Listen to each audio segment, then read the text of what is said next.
Some people never chase. They never send the second text when the first one gets ignored. They never rearrange their whole week around someone who barely shows up.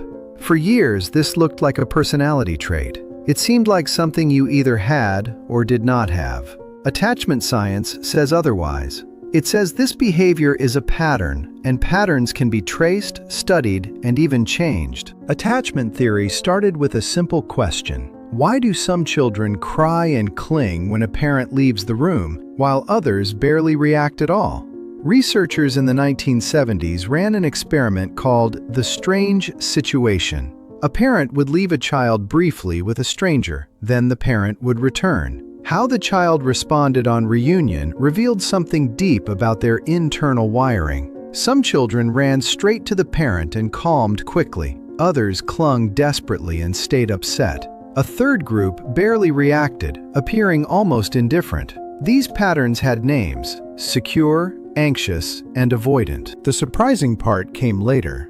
Researchers realized these same patterns show up decades afterward in adult relationships. The person who calms quickly is securely attached. Trust comes easily to them. The person who spirals into anxiety over a delayed reply carries an anxious attachment style. The person who never begs for attention might be securely attached, or they might simply be avoidant. The two can look identical from the outside.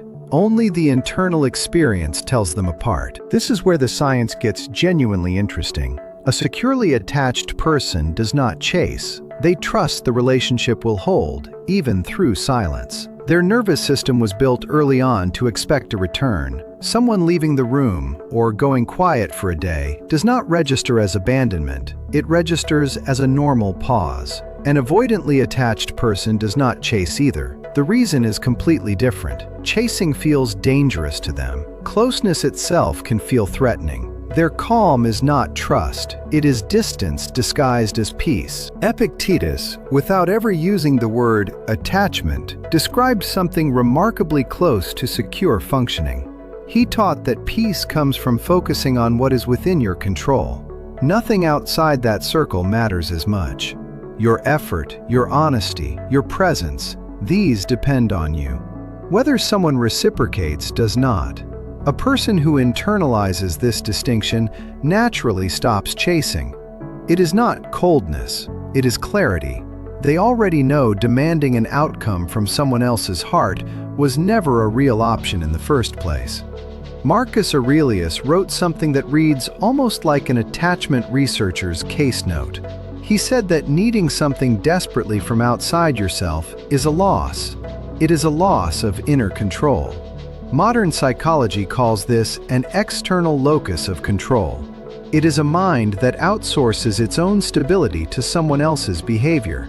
Secure attachment, by contrast, keeps the locus internal.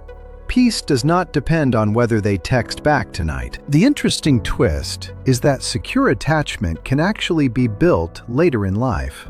Researchers call this earned security. It usually comes through consistent relationships, therapy, or deliberate self-reflection. These are the same tools the Stoics quietly described centuries earlier. Journaling, examining your own reactions, and practicing the pause before responding all nudge the nervous system toward trust rather than alarm. This means the person who never begs today might not have been born that way. They might have built it, one uncomfortable pause at a time. There is a practical marker separating secure calm from avoidant calm. It has nothing to do with how still someone looks on the outside. It is what happens when real intimacy is offered. A securely attached person leans in return. An avoidantly attached person quietly creates distance. They do this even while claiming they want closeness. The absence of chasing tells you almost nothing on its own. It is a weak signal by itself. What someone does when the other person finally shows up tells you everything. This matters because our culture often celebrates avoidance as strength. Not caring gets mistaken for peace, but indifference and security produce very different outcomes. The difference grows over years. Indifference isolates a person slowly. Security allows real closeness without losing yourself in it. Epictetus never taught detachment from people. He taught detachment from outcomes you cannot control, which is a completely different thing. You can care deeply about someone. You can still refuse to let their next move dictate your worth. If you want to know which category you fall into, pay attention to your body. Notice what happens the moment someone finally reaches back after a period of silence. Does something in you relax and open up? Or does something in you tense and quietly pull further away? That single reaction reveals more than anything else. It shows whether your calm is security or self-protection wearing a calmer mask. Building real security is slow, deliberate work, and it rarely feels dramatic while it is happening. It looks like noticing the urge to chase. It looks like choosing stillness instead. Not from fear, but from genuine trust that your worth was never up for negotiation. It looks like allowing someone close without immediately searching for the exit.